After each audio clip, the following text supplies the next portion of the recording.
Nature égale futur. Un papillon solaire.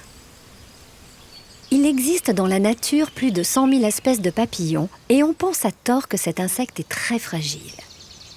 Le papillon s'est pourtant adapté depuis des millions d'années à des climats et des milieux naturels très différents, comme par exemple le morpho qui vit en Amazonie. Le secret de son incroyable couleur bleue réside dans la structure particulière de ses ailes.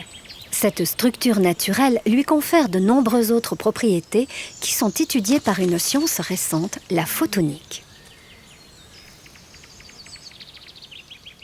La difficulté de la photonique, c'est qu'il faut structurer la matière à une échelle où on est pratiquement incapable de le faire, où on a longtemps été incapable de le faire, alors que la nature fait ça depuis, en gros, 175 millions d'années. L'idée ici, c'est d'aller chercher dans la nature des structures qu'on n'est pas encore capable de faire, mais qu'on pourra utiliser à terme. Le morpho, comme beaucoup d'autres papillons d'ailleurs, il a une structure qui est multi-échelle. Donc ça, c'est un peu une caractéristique des structures naturelles. Et lui, il est structuré sur, en gros, 5 niveaux, si vous voulez, de l'aile complète du papillon qui se mesure en centimètres.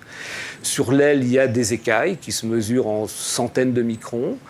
Sur ces écailles, vous avez des stries d'un micron à peu près. Et puis dans les stries, vous avez des lamelles, 100 nanos, et c'est là qu'on est dans la photonique. Et puis en dessous, vous avez les grosses molécules, les pigments, la chitine, la mélanine. 2 éléments pour fabriquer tout ça, de l'air et de la chitine.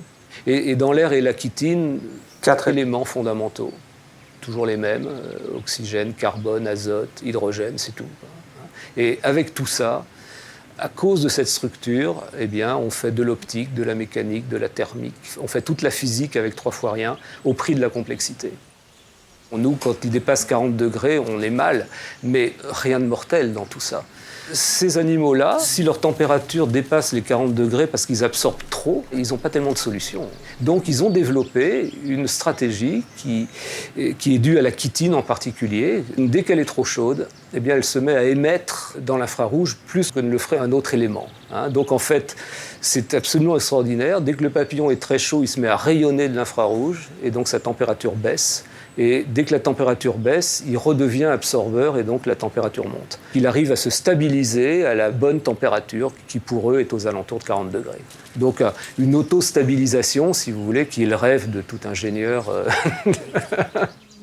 Nous entrons dans la phase de transition énergétique où nous allons devoir absorber plus d'énergie solaire. Pourtant, la technologie actuelle des panneaux solaires ne leur permet pas encore de résister à de très fortes chaleurs. Donc on va être confronté au même problème que le papillon, que ce soit pour les photovoltaïques ou pour les photothermiques. Alors, pour des raisons différentes, les photovoltaïques, leur rendement, qui n'est déjà pas énorme, diminue quand la température augmente. Une des stratégies serait de les empêcher de devenir trop chauds.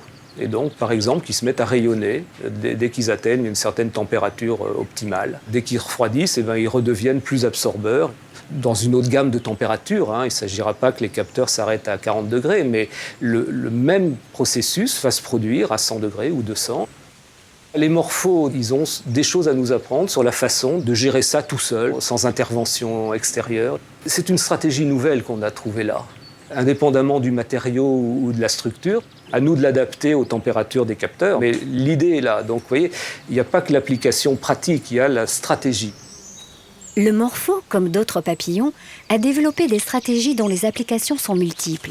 Sa couleur, par exemple, n'est pas due à des pigments, mais à la diffraction des rayons lumineux sur ses ailes, ce qui permet d'envisager de nouveaux tissus ou des écrans consommant moins d'énergie.